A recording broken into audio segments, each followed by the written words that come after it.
UW Stout, how are ya? Good to see you. Happy Friday, everybody. Casual Friday for months. Who's in their pajamas? Raise your hand. I'm not. It's very exciting, actually. My name is Jyll Everman. I am the chef and owner of Gather on Broadway in Green Bay, Wisconsin. My dad graduated from Stout, so he was very, very excited that I was talking to you all tonight. So just thought you should know that. He was like, I actually did Food Network. I was on a show called Next Food Network Star like years ago, and I was on for like 2.5 months, and I swear to you, I got more excitement about the fact that I was talking to Stout students than me being on a national show. So it is what it is. Great university. Anyway, how are you guys? How's everybody doing out there? I am very happy that you're joining me in the kitchen right now. It's a weird time, it's a crazy time, but what I love about it is everyone's starting to cook more, and they're starting to try new foods.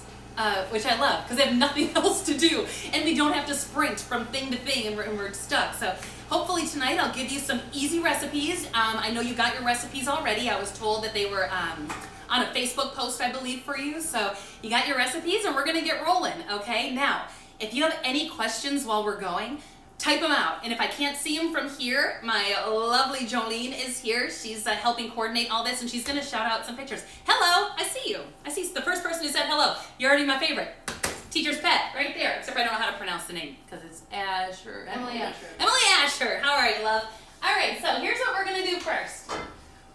I got a big pot, big pan, big saute pan. Very important. Now, I am not a person who needs a lot of tools in the kitchen. I hate lots of tools. I hate garlic presses and all these fancy things. You only need 5 things. We're going to talk about that. So, first of all, let's get this heating up. We're going to do a super delicious pasta dish that comes together really, really fast. And it can be made vegetarian, so that's another big thing right now. So what we're going to do, I got some butter. All right, you guys have your recipes. Butter, going in the pan. We're going to melt it down. Now, what you need to know, if you're a new cook, if you've been cooking for a while, essential piece of information right now. Unsalted butter, 100% of the time, all the time, no matter what. You do not cook with salted butter. Do not let anyone else season your food. Season it yourself. Make sure you heard me out there, okay? I've never seen a chef cook with salted butter. Now, if you want to put salted butter on your pancakes, on your toast, I'm not mad at that. But you don't cook with it. That's unsalted, because we're going to add our own salt and pepper. Now, while the butter's heating up, the unsalted butter, did I say that right? I got some big cloves of garlic here. We're going to give them a little smash with the back of our knife. Smash them out. Now look, a lot of times you can get that jar that has all the chopped garlic in it, and I'm going to tell you a secret.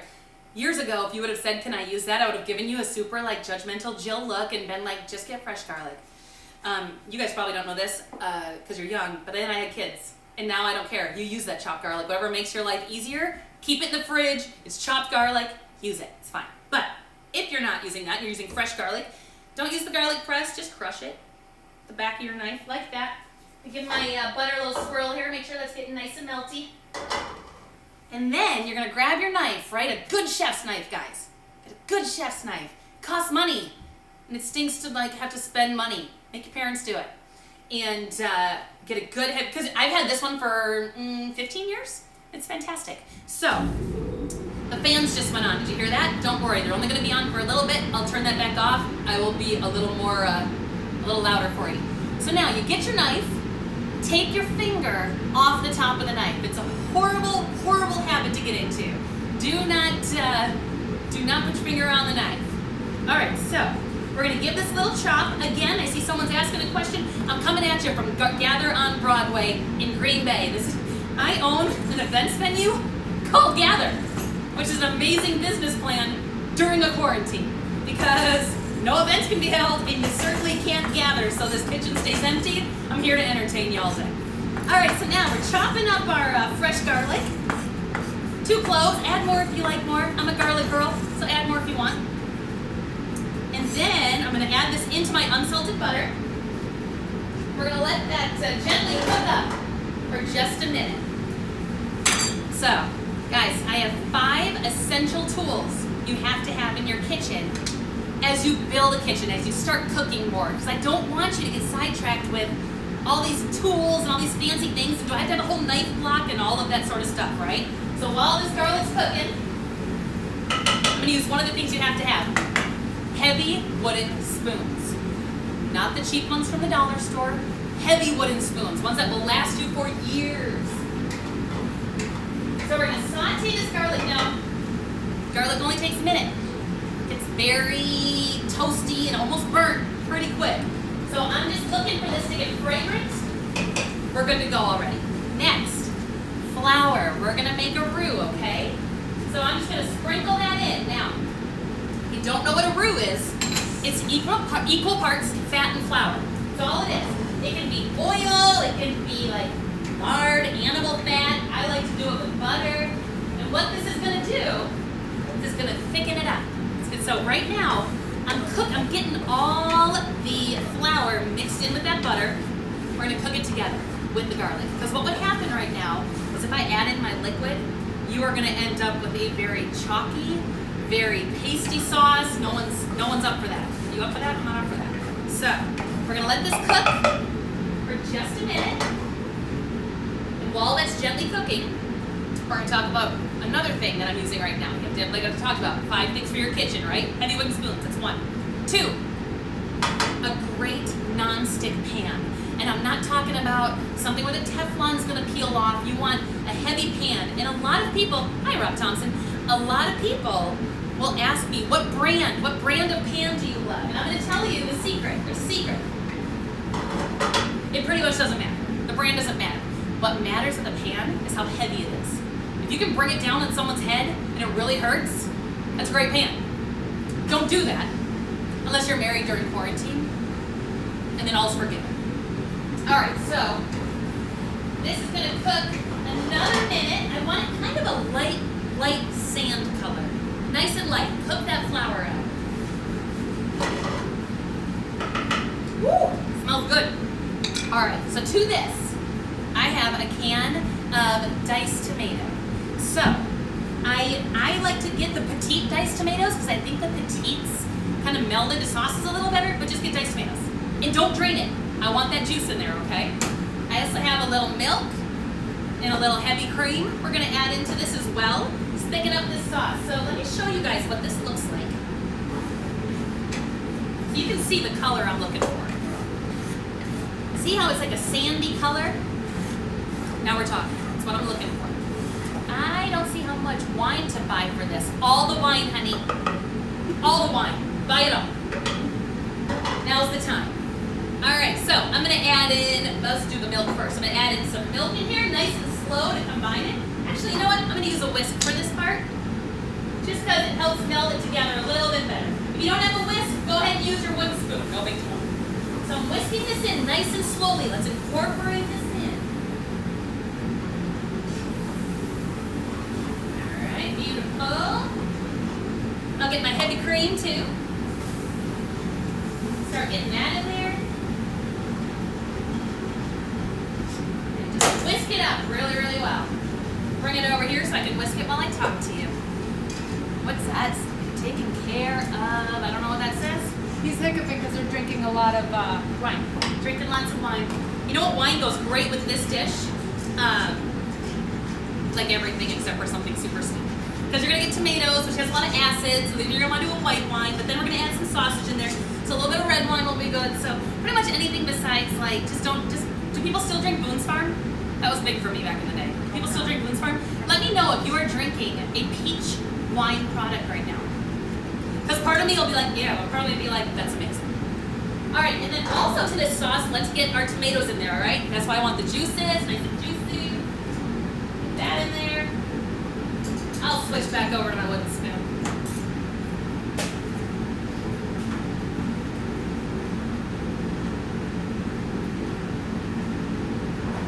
Lovely. All right. Now, while all that's heating together, once you guys have, if you are in the dorms or if you eat at cafeterias or salad bars, things that once they eventually reopen, you'll be able to find a lot of these ingredients there. So like you need spinach for this. There's always like spinach at the salad bar, Parmesan, cherry, like there's so many things here you'll be able to find once those things reopen. One of those things is I have some refrigerated tortellini, and a lot of times that will be on a salad bar. I'll see it. So I'll grab it. But I have a package of tortellini. I have some boiling water in the back here. We're gonna salt it, right? You gotta salt your pasta water. You have to salt your pasta water. And not like a smidge, but like a lot. You want that, you want it to taste like the sea. You want it to, because it's the only time really you can flavor your pasta. So this is the big time to get some in there. So now rolling boil, salted water, let's drop them in.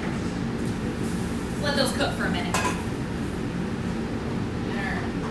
My sauce is well combined here. I'm gonna add a couple more things. I'm gonna add some dried Italian seasoning. If you don't have it, I mean it's parsley and it's basil and it's oregano. If you don't have all of that, just pick one. Get a little container, pick one of those. We're just trying to flavor it up a little bit. We're also gonna flavor it up with some salt and pepper right now. Let's talk about that while this is coming together. Please, okay, so we talked about the finger on the knife, right? The other kind of classic home cook mistake, do not season your food with a salt shaker. You want to be able to control it. I know you see like chefs with their fingers all up looking cool and like there's all those funny memes. There's a point to it. People just do it in kind of a weird way. But you really do want to season from nice and up high because you get even salt distribution, right? So if I'm up here, I am evenly hitting it. And then also kosher salt. Get yourself a box of kosher salt and it'll last you like 5 years. It lasts me 2 weeks. I'm kind of a salt girl. But it'll last you 5 years. Get a little container, get a little Tupperware, get a little something cute. Put it at your station, at your house, in your dorm, in your apartment, wherever you are, and season with your fingers. Make sure it's your own. We're in a pandemic right now. Don't be sharing that with like roommates. Have your own little canister of salt. That suddenly occurred to me. Keep it to yourself. All right, salt and pepper's in. Give that a stir. Now the refrigerated tortellini takes like 3 minutes. It takes no time. If you can't find it, or if you're like, that's too bougie, I don't have time for that, you can get the dried tortellini. You can also make this with any pasta you like. If you like shells, it doesn't have to be a tortellini. So if you want to just add any kind of pasta you like, the sauce is fabulous. You do you. The last thing I'm going to add to the sauce, the last 2 things, Parmesan. Parmesan is like one of the things that is always in my fridge. Always. It's nutty. It's a little sweet, it's earthy, it gives that umami flavor, it adds a lot of depth to your food. So we're gonna stir that in. And now our tortellini is in a good spot. So what I'm gonna do, I got bagged baby spinach, right? Triple wash baby spinach, grab it from the store. If you're not a spinach person, you can add asparagus, you can add frozen peas, you can add whatever kind of veggie you like. I like spinach because it's really good for you and it melts down and you don't taste it anymore. But it's still there. You know how people use like the spinach in smoothies because you can't really taste it, but the nutrition's there? Same thing. So I'm gonna put this in. This looks like a ton. Watch how quickly this wilts down into nothing. So I'm gonna give that a stir into the hot sauce. Woo, come back. And now right on top of that spinach, this is what I'm gonna do. Oh, you know what I forgot to add? Chili flakes. Let's talk about that. I'm gonna add chili flakes in. Like the ones you get on pizza. Next time you order pizza, ask for extra packets of the chili flakes. Okay? Ask for extra. You're gonna want it. So, got my tortellini here.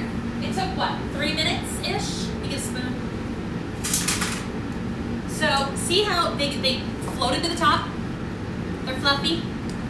Once they start floating to the top, you're in a good spot. So all I do is I put them in. See how a little bit of that water comes in? I like that. That helps bring it all together, that pasta water. It's starchy, helps thin out the sauce a little. So this is why I don't drain mine over a sink. I leave it in the pot, and that way when I'm stirring this up, and if it looks like it's a little too thick, I'll add a little pasta water to thin it out. So try not to dump it right away. Okay, there we go. We're gonna give this a stir and let that spinach wilt down. Yeah, I'm gonna, you know what? Sometimes I need it, sometimes I don't. I'm gonna add a little bit of the pasta water. Thin it out a little bit. There we go. Yes, ma'am. So we got one more thing we're gonna add into this. I'm gonna let this stay hot and let that spinach wilt down for a second. While that's doing that, like I said, at this point, it's vegetarian. So keep it vegetarian. Meatless Mondays, an amazing way to go in your life. Saves you money, good for your health, great for the carbon footprint. If this isn't a meatless Monday and you want a little protein, a little stirred in chicken, like if you have leftover chicken. My Siri just went off even though I didn't say Siri. If you have leftover chicken, if you have like some shrimp, if you have anything that's already cooked, any proteins, stir it in. For me, I love a good chicken sausage. You can get chicken sausage, like Italian chicken sausage, makes it a little bit healthier, or just a pre-cooked Italian sausage. It's fantastic. So I have a couple links here. Now, grab my chef's knife again. My middle finger is directly under the blade. See that? And then I grab the blade. That's how you hold a knife, guys. Thumb on this side. Wow, I don't think I have like muscles in this picture over here. Okay, so thumb on this side, this on this side, your pointer finger, and that's what gives you all of the control with your knife. Get your finger off the top. There's Ann Burrell. I got to work with her a little bit on Food Network. If she sees you with your finger on the knife, she Sharpies it. She shames you. It's like Scarlet Letter. That black finger, woo! And she does the Sharpie so you can't even wash it off, so you have to walk around like that, and everyone on the lot knows what that means. So, I'm not going to do that to you, but now that I'm holding my knife correctly, keep your fingers out of the way, and just do some slices. I like to slice them kind of on the bias because I think they're pretty. And these heat up in like 2 seconds. So I just stir it into the hot pasta, and in like a minute they're hot and ready to go. So I like this one. This is an Italian chicken sausage. Got a little mozzarella in there. The lighting's not great, but it's got a little mozzarella, Italian herbs. I'm not mad at it. It's really good. So, all right. So now I'm going to stir these in. Then the most important thing, you have to taste your food. When you're looking at the recipe, this is how I like it. Doesn't mean this is how you like it, right? So that's where I want you to take that recipe and write, oh, I would add more cheese. I would back off of the chili flake. I would like make it your own. You know what I'm saying? So, okay, this is super creamy. Look at this now. Come on. Spinach is wilting down. Let's stir in my sausage. Let that heat through for a minute. That's dinner on the table, guys, and it's quick. It is pretty much a one-pot wonder if you take away the pasta water, the pasta part. I'm going to add a little bit, I'm going to thin it out a little bit more. Keep that heat in there. Here we go. Pasta water is a trick I didn't learn until culinary school, but I wished I had known it because I made so much pasta.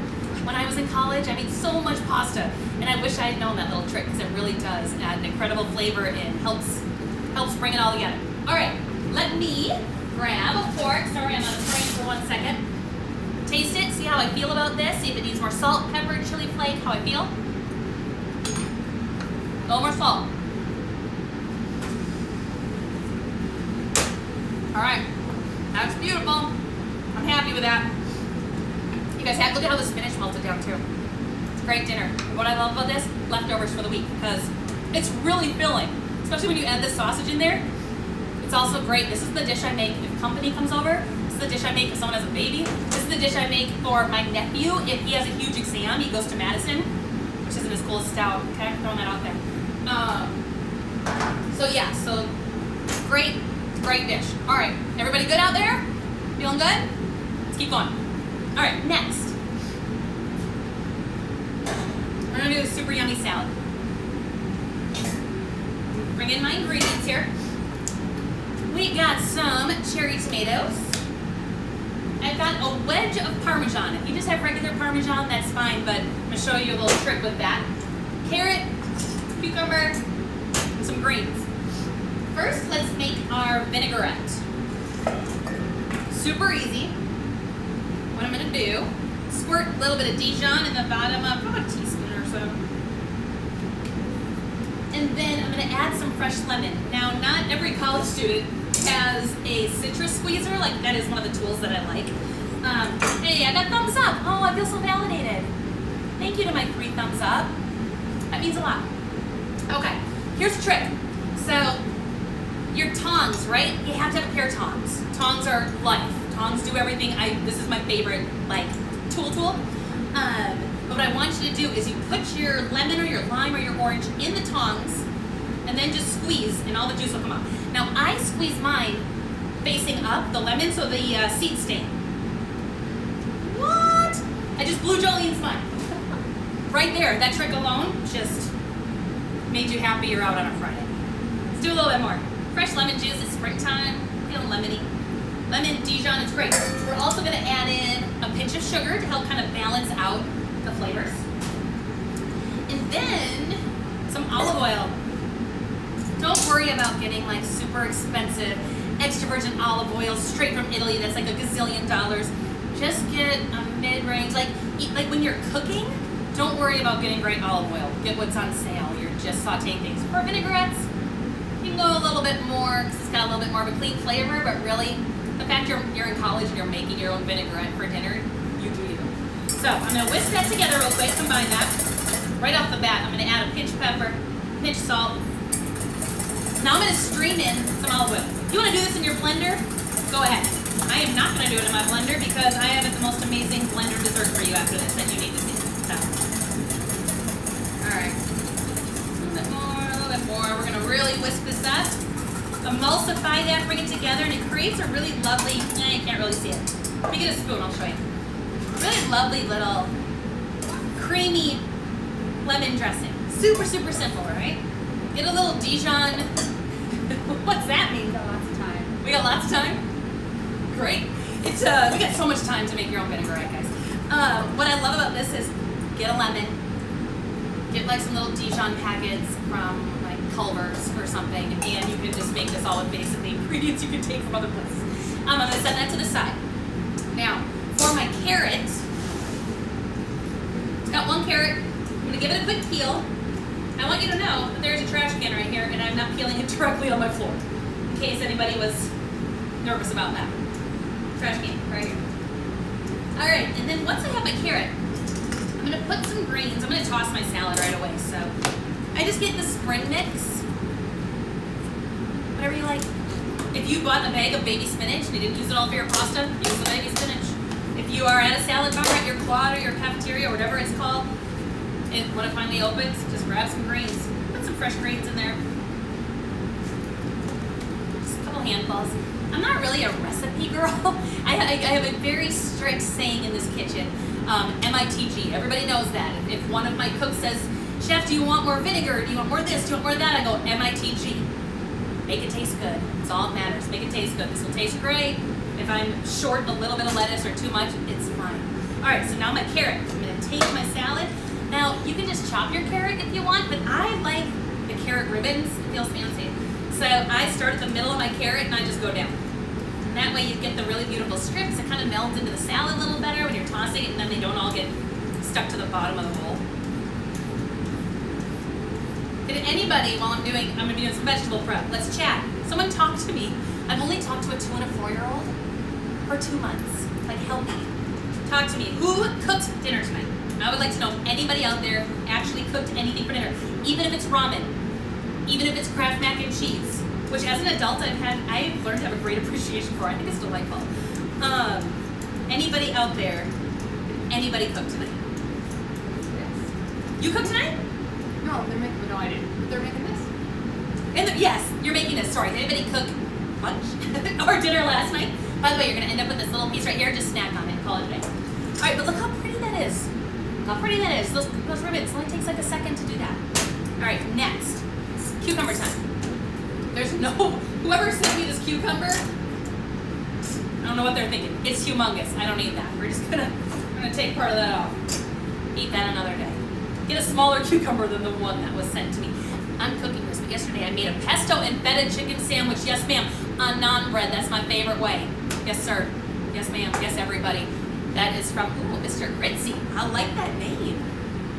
Not bad at that at all. And he was so boring. Everybody has such cooler names than me. Look at me. I'm a super spooky boy.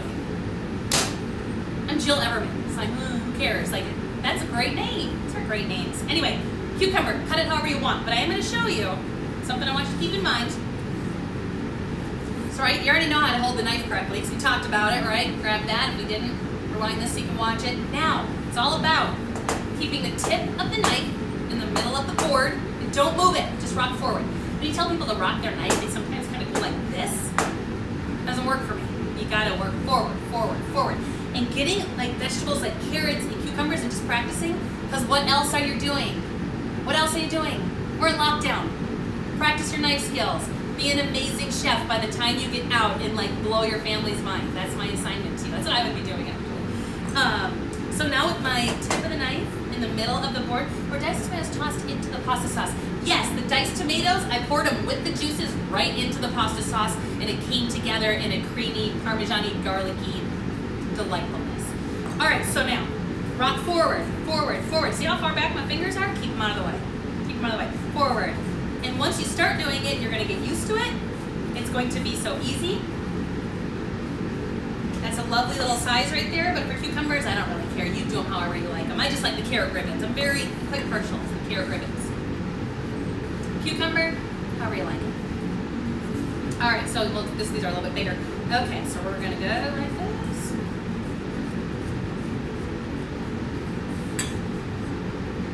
How's the weather up there, guys? How's the weather at Stout right now?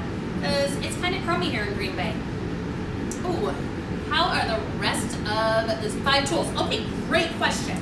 Okay, the rest of the 5 tools, we talked about the good heavy-duty non-stick pan. You want a big, heavy non-stick pan. We talked about heavy wooden spoon. Great way to go. Amazing cutting board. Here's my thing. Do not get one of those roll-up mat things. Don't get, heaven help us if you have a glass or a marble cutting board. I can't do it. I've catered for years in Los Angeles. For 15 years I catered in Los Angeles. And I would go to these amazing homes, right, in the Hollywood Hills or Beverly Hills or whatever, Calabasas. And all these women with these amazing kitchens, or all these families I should say, had glass cutting boards or marble cutting boards because they thought it was fancy. Oh, it hurt my knife so much. Like, I just started bringing all my own boards. So even if you get a plastic one, that's fine. You don't have to spend a lot of money. Just make sure it's thick. If it's not staying steady, just put a damp towel underneath it. So that's number 3, right? Number 4. Great chef's knife that will last you years and years and years. You got 2 options. Because unfortunately, America doesn't make the best kitchen knives. Who makes the best kitchen knives? We've got the Europeans and we've got the Asian kitchen knives. The Asian ones are the globals and the shuns. That's what I like, because when I went to culinary school, 20 years ago, that hurts bad, because I'm literally talking to you as though we're peers, but you're probably looking at me like, who's the old mom teaching us right now? But I'm like, what's up, college kids? Like, I'm so hip. I know I'm not. Just let me pretend, please. So anyway, when I was going to culinary school, Asian knives were all the rage. The shuns and the globals, that's what everyone was using back then. So I have quite the affinity to the Asian knives. And the reason why is because they have rounded handles, and I find that more comfortable for my hands, and they're very lightweight. They're like little swords, which I don't normally recommend for home cooks. Home cooks, you're all about the European knives. Wusthof, Henkel's, they're heavier, they're more square. Sometimes people find those a little more comfortable, and you don't need as much maintenance. You don't have to sharpen them very often, whereas the Asian knives, you have to sharpen all the time. So if you are looking to invest in a good knife, it's not something you can just order, in my opinion, unfortunately. You have to go out and try. I don't know if you guys have a great knife store where you guys are at. I don't know if you guys have a Williams-Sonoma or anything like that, but investing in a good kitchen knife, really, you have to go feel them out. Because I like a good 7-inch blade. Some women like a 5-inch blade. It feels more comfortable in their hand. You're gonna want something that is not only comfortable for you, but motivates you to get in the kitchen, right? I feel like I hate going to the gym. I hate going to the gym. I hate going to the gym. But then I get a new pair of tennis shoes and I'm like, go to the gym. Like, that's how I feel about kitchen tools. Things like that. A great chef's knife, great pots and pans, great things that you invest in that will last you forever. Super important. So, by the way, as we're chatting, I am chopping up, I am just having cherry tomatoes while we're talking. Okay, what number was that, Jolene? Is that 3? No. What number was I at? Yes. Heavy wooden spoons, knives, non-stick pan. What am I missing? Cutting board, and then, a cast iron, like a Le Creuset, like a big Dutch oven. Look, your grandma probably gave you one that's 100 years old that lasts forever. And it's such a great thing to invest in. I don't know if you guys have Aldi's where you are, but I always find really good ones for like $30 at Aldi's. What it is it's cast iron. You know, the cast iron pots and pans you get that you take with you camping. It's that, but it's enamel. So, ooh, fans went off. Now we're in a good spot. I don't have to scream at you anymore. I want you to know I wasn't mad at you. I was just screaming over the fans. All right, I feel like we're in a good spot with our tomatoes here. So that's your last one, a big Le Creuset Dutch oven. Perfect for stews and chili and braising, and it's even heat distribution, and those are your 5, all right? Heavy wooden spoons, a great cutting board, a heavy, gorgeous non-stick pan, a great chef's knife that you go feel out. Don't just order it off Amazon. Don't get it at TJ Maxx with like Guy Fieri flames on the side. Invest, because you'll have it forever. And then a Le Creuset, or like a really beautiful big Dutch oven. It comes in great colors too, so you can do that. All right, so we've got our beautiful carrot ribbons. We have all our lettuce in here, our cucumbers. Let's give our lemon vinaigrette. I was gonna say we'll give it one more whisk here. Kind of bring that back all together. Like we always do. Give it a little taste, please. I'm gonna use the back of the spoon right now. Then get rid of it. A little more salt and pepper in there just to balance it out. I like it. All right, so now, that lemon vinaigrette is so good. Now just drizzle that over the top. Make the vinaigrette ahead of time if you'd like. If you want to keep it in the fridge for the week, keep it like in a little mason jar, a little Tupperware jar, and then just give it a really good shake right before you eat it. And then with those tongs that you use to squeeze out all that lemon, give that a good toss. Now this salad is perfect with this pasta dish because the pasta dish is rich, it's creamy, it's heavy. Now a lot of people will always ask me, why does restaurant food taste better than mine? And really the reason is because as chefs, we really think of things of flavor profiling, right? I'm not gonna give you a huge bowl of heavy pasta that's delicious, but you need to have that break in there. So you do it with a fresh salad like this, and now we're layering these flavor profiles that complement each other really well. So that's kind of why we're doing the salad here. All right, so again, let's give it a little taste, see what it needs. Oh, it's really good. I do think it needs a little more tomatoes though. Let's chop some tomatoes and talk. Who has questions out there? Who has cooking questions? Kitchen equipment questions? Questions about pop culture? Who watched Bachelor? We're still talking about Pilot Pete. Tiger King? Come on, guys. Chat with me. You're like the first people I've hung out with in so long. So while I cut some more tomatoes, I'm looking at this going, needs a little more tomatoes. Let's chat. Anybody have any cooking questions out there? Or cooking tips? Or tell me what you guys are cooking this week, this month. Anybody make food for Easter? Anybody? I ordered some food locally, to be honest with you, to try and support some small local businesses around here, so I didn't actually cook very much on Easter at all. Oh, nobody has questions. You all know everything. There we go. Beef stew for Easter. I like it. You know what's great about that is because the Easter weather was painful. It was cold. It was cold and windy, so like if you would have told me that when I lived in California, I'd have been like, oh, that's too heavy for Easter, but we went comfort food. Like we ordered cinnamon rolls from a local place. We went heavy as well, so I get it. I'm assuming the weather wasn't super great by you guys either. Anybody else? What should we chat about, guys? Okay. I'm almost done with my tomatoes here. Thanks, Mr. Gritzy. Mr. Gritzy laughed out loud. You're helping my self-esteem today. I appreciate that. Let me think, what else? I didn't start, guys, cooking actually. Here's the real deal. Ooh, smoked ribs and tenderloin. 5-cheese mac and cheese, baby red mash. Anyone else think Mr. Gritzy should be teaching this class? And I will sit down and drink wine and watch you. Made it for the Vets Club here on campus. That's what I'm talking about. That sounds amazing. You need to post that and hashtag it Stout Proud. That's what I think. Isn't that your hashtag, guys? And while you guys are cooking this, by the way, tonight, if you're cooking with me, do it. Hashtag Stout Proud. That's what we want to see. And Mr. Gritzy, I am looking forward to your future cooking class because that sounds amazing. 5-cheese mac and cheese sounds so good to me right now. So what I was saying was, I did not cook a lot in college. I did a lot of ramen noodles and cereal. I went to Northern Michigan University, way up into UP, and I moved to Los Angeles. I flipped a coin when I was 17 and said Los Angeles or New York, Los Angeles or New York. And I moved to LA and I started dating a chef who was much older than me. He was kind of like the bad boy and I'm like the nice girl from Wisconsin. He looked amazing. Anyway, and then he dumped me like a year later and I was super mad about it. So I went to culinary school on revenge because I wanted to be a better chef than him. That's my story. I went to school on revenge. I have no idea where he is now.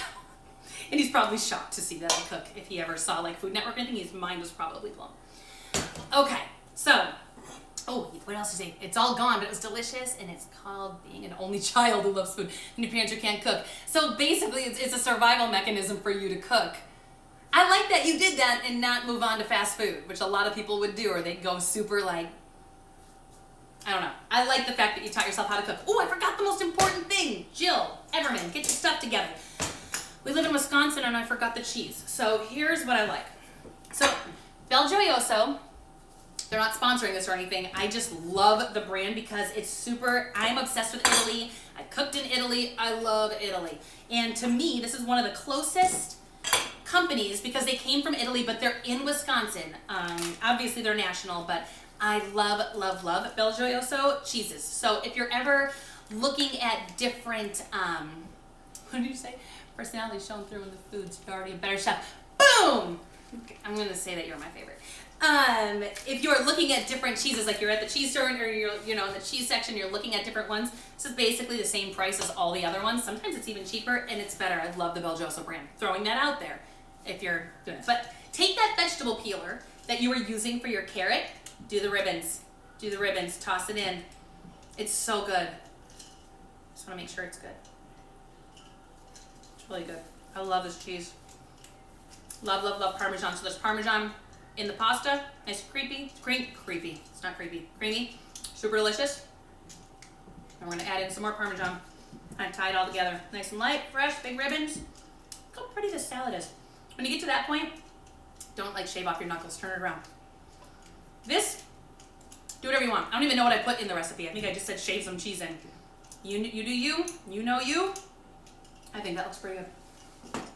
All right, give that a little toss. Do this at the very end. A couple extra on top. Look how beautiful this salad is, guys. It's gorgeous. Nice and light and fresh.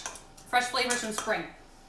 All right, now, if you get nothing else from this video, you are going to get the dessert of a lifetime. Nuts. Ooh, thank you. I'm so busy talking, I'm like forgetting certain things.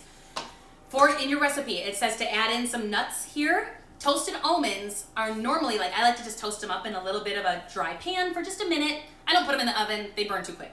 Do them in a little pan. Toast them up. But tonight, I'm treating myself.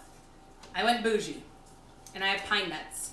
Now, it's not because I'm bougie, it's because I own an event space with a lot of pine nuts that I can't use for months and they'll expire. So instead of going out to buy almonds, I am going to sprinkle on some toasted pine nuts and add $50 to this dish. But what else am I going to do with these? Jolene, you're eating a very fancy salad tonight when we're done with this, FYI.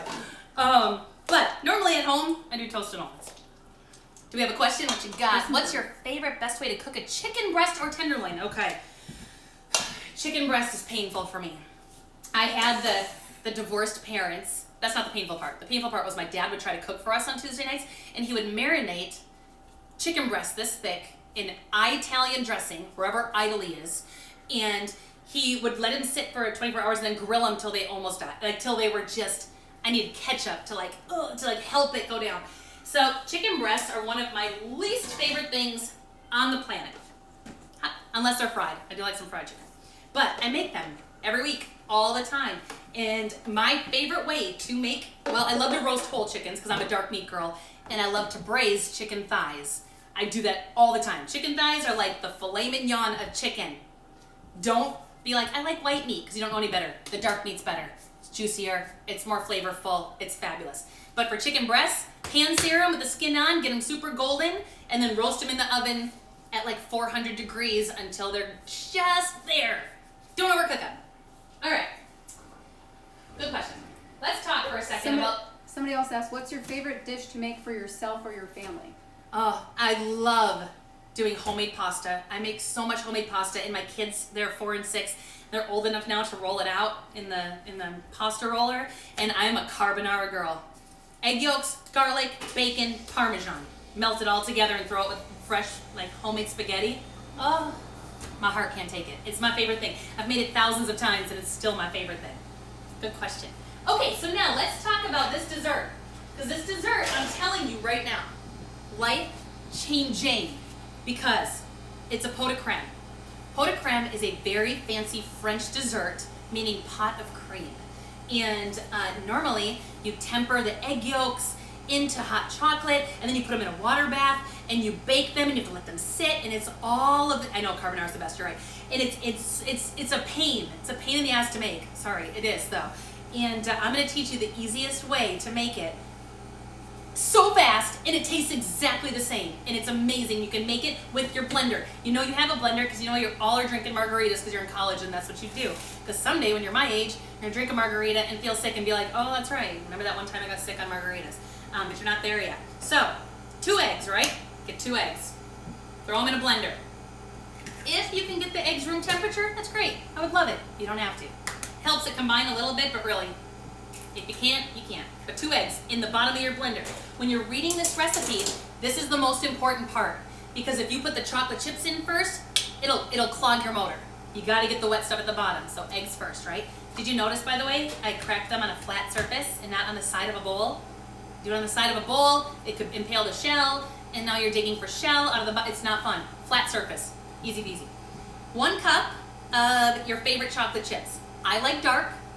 I'm a dark chocolate girl. If you like milk chocolate, semi-sweet, whatever you want to do. I don't care. You do you. Throw those in. All right, now, a little pinch of salt, guys. Salt, so important. Whoop, turn that down. Salt, salt, salt. So important. Salt is not just something that seasons food. It actually opens your taste buds and makes them taste stronger than they are. So that's why salted caramel is such a big deal, because you taste caramel, you taste sugar. You taste salted caramel, and now you're tasting the butter in it. You're tasting the molasses flavors like that, so you need to have the salt in there. Eggs, 2 eggs, 1 cup of chocolate chips, a little salt. What I'm gonna do is I'm gonna pulse this a couple times to break up those chocolate chips a little bit. So excuse me, it's gonna be noisy for a second.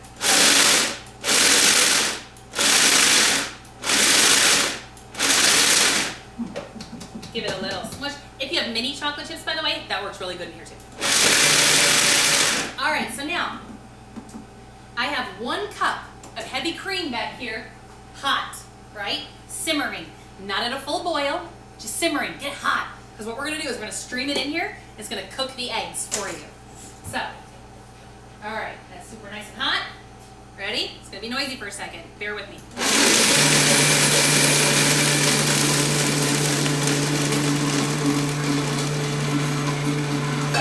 See how quick I streamed that in? Took 3 seconds, right? You want to get that hot in there, whirl it, cook those eggs. Cook it. It's cooking right now. All right, so now your dessert's done. I know, you don't believe me. It's done. I'm gonna show you. So instead of, ooh, see, it's super hot. Those eggs have cooked.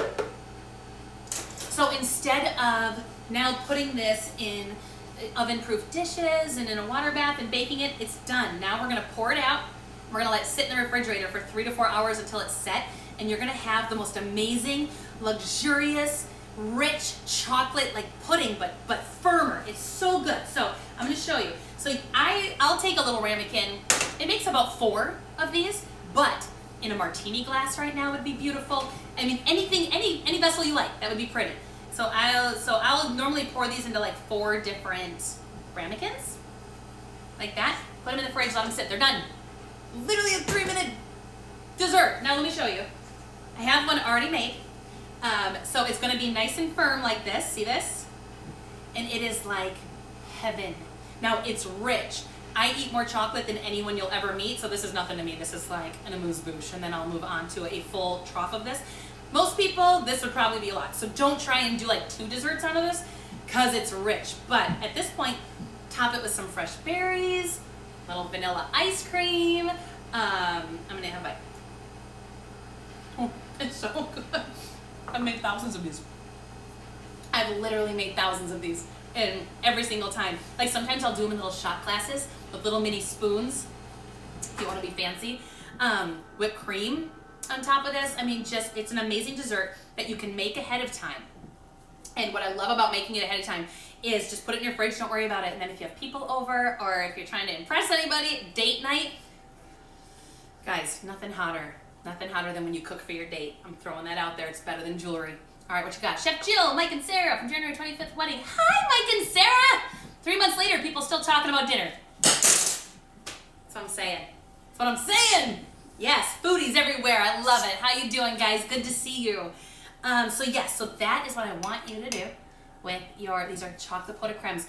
Nobody needs to know that you didn't do all the French steps to get to this point. So when you make this, and hashtag it, stout proud. I like it. And then I can see it, because I want to see it. Okay, so we have okay, so let me plate up our dinner, okay? We're going to plate it up. We're going to talk a little bit. All right, I'm going to turn the heat back on my pasta. Maybe. Oh, there we go. Turn that down. I'm going to add a little bit of that pasta water to kind of thin it out a little bit. That pasta water, if you haven't learned yet, it's a beautiful thing. Alright, let that sit for a minute. Let me grab my plate. I might just sit here and eat the chocolate pot de creme in front of you, and you're just going to have to be fine with it. What else are you doing? So we got our beautiful little salad here. I want the cheese. Not gonna lie. Look at that cheese. Ooh, we got some toasted pine. I'm gonna do a little more toasted pine nuts over the top. Beautiful.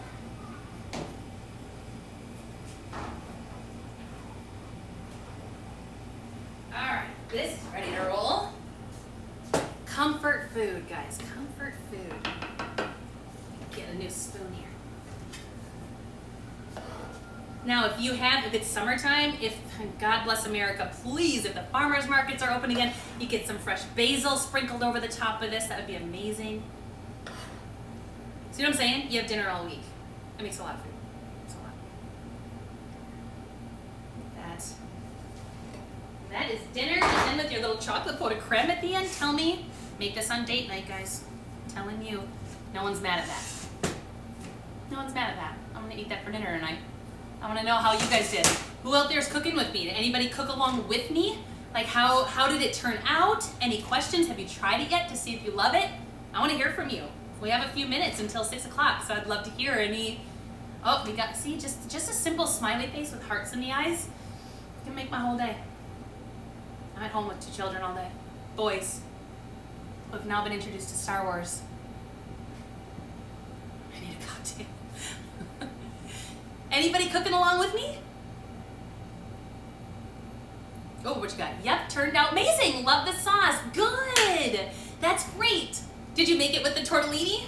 Or did you make it with like a different kind of pasta? Let's chat. I'm so glad you like it. That makes me so happy. And did you make the salad too? I want to know if you made it all. This is one of those dishes I teach in cooking classes sometimes, and I will often afterwards be like, thank God we got to switch up the nightly meal or the weekly rotation, because this is so easy to put together, but it feels more foodie. It feels more fancy, because there's really good flavors going on. I did. Grabbed some cheese tortellinis for it. Excellent. Sometimes I make this with like a chicken tortellini or anything like that. Also added some chorizo. Are you coming to Green Bay anytime soon? Because I feel like we're soulmates. Like I feel like you are my spirit animal and we could hang out. Anybody have questions about Food Network? I got gossip. It's from a while ago, so I probably don't. Discovered chorizo with arrabbiata is amazing, so why not use it? How are we going to wait 3 or 4 hours for that dessert? Are we just going to open the fridge and... Don't touch the dessert till it's done, because it's going to be chocolate soup. Ooh. Or heat it back up. How many hours was it? 3 to 4 hours, just till it's nice and firm, because those eggs cook. So really, it's have you met Guy Fieri? I have met Guy Fieri. He oh, she spilled the tea. I have met Guy Fieri. He was one of the judges on the show. He was very, very nice. I didn't mean to diss his knives. His knives at TJ Maxx are fine. But he was really nice because he won the show that I was on. So he did Next Food Network Star, I think the year before me when I went on it. So he won it, so he understood. So like when we were in the green room for like 8 hours and we're so bored, he would come in and be like, you guys are doing great and keep focused. And I know it's super hard to be away from your family for months. And because you're away, on those reality shows, you're gone for like I made it to the finals, so I was gone for 2.5 months. No phone, no TV, no, like nothing. Like you don't get to talk to anybody but your crazy roommates. So he was very sweet. He did a very good job. I liked him a lot. What you got?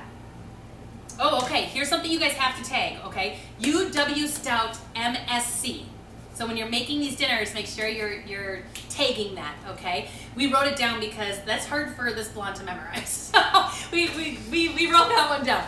But make sure you are tagging and hashtagging and doing all that. Would you go back on Food Network, and if so, what show? Okay, I've gotten asked to go back for Cutthroat Kitchen and for Chopped. I didn't at the time. This was a few years ago. I didn't do it. Would I go back on now? I would if it was like a single competition, but I wouldn't be away from my business because this is like crazy full-time job and having 2 little kids to be gone for 2.5 months. No, back then I was like, I had nothing else going on. So it was really easy. Now, but if it was like a one-time thing, like a one-time competition, I think I would. I wouldn't be as nervous about it now. Now I'm chill about the whole thing. Anybody have any cooking questions at all?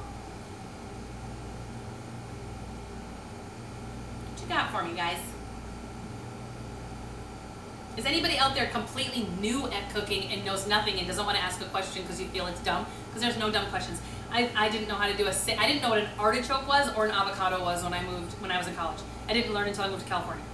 So there's no dumb questions. There was one guy who was kind of dumb in my culinary school because he got all of the conversion charts tattooed on his arm, which I thought at the time was amazing, but that was before Siri. So it's like, well, now he doesn't really need, like, what is 1 tablespoon, how many tablespoons is 1 cup, and blah, blah, blah, because now I can just ask Siri, which I do all the time, by the way. It's like to convert things. I don't have it memorized. So, well, guys, if you are just joining in, just so you know, we made a super delicious, creamy, well, it was vegetarian, but we stirred in a little bit of sausage at the end, but you can keep it vegetarian. A creamy, super delicious pasta with Parmesan and garlic and a little chili flake. You know, we didn't talk about the chili flake, guys. That is the best way to spice up food. Don't do cayenne pepper. Cayenne pepper has virtually no flavor to it. It's just a straight heat. So if I would have added cayenne pepper into this, it would have tasted like tortellini, and then your mouth would be on fire for no reason. Not great. The chili flakes, on the other hand, the ones you sprinkle on pizza, that's what I add to my chilies, to my stews, to my braises, because it's a slow, smoky, multi-dimensional heat that like fills your palate, but doesn't blow you out, and like, I love good chili flakes. So that's what I added to this to give a little spice with the spinach and everything. And then we've got a beautiful fresh green salad with carrot ribbons and shaved Parmesan and toasted nuts and cucumbers. And it's lovely. And then don't forget, I don't know why I'm not eating this while we're talking, our chocolate pot de cremes. So even when they're in the ramekins, guys, you can tell they're custardy, they're thicker, right? It's a custard without any gelatin in it because those eggs cooked in there. But make sure when you check it in the fridge, tap, tap, tap it, it should be nice and firm on the top. So good. Put it in a martini glass, it's beautiful. All right, guys, if there's no other questions, thank you so much for joining me. I truly appreciated talking to you. My dad is very excited because he graduated from Stout, so he was very happy I got to talk to you. Yes, I hope you all have a wonderful weekend and a wonderful night, and take care of yourselves. Thank you. Stay safe, wash your hands, keep cooking, and I want to see what you guys are cooking, so post them, hashtag them, and have a great night, guys. Thank you so much. Good night.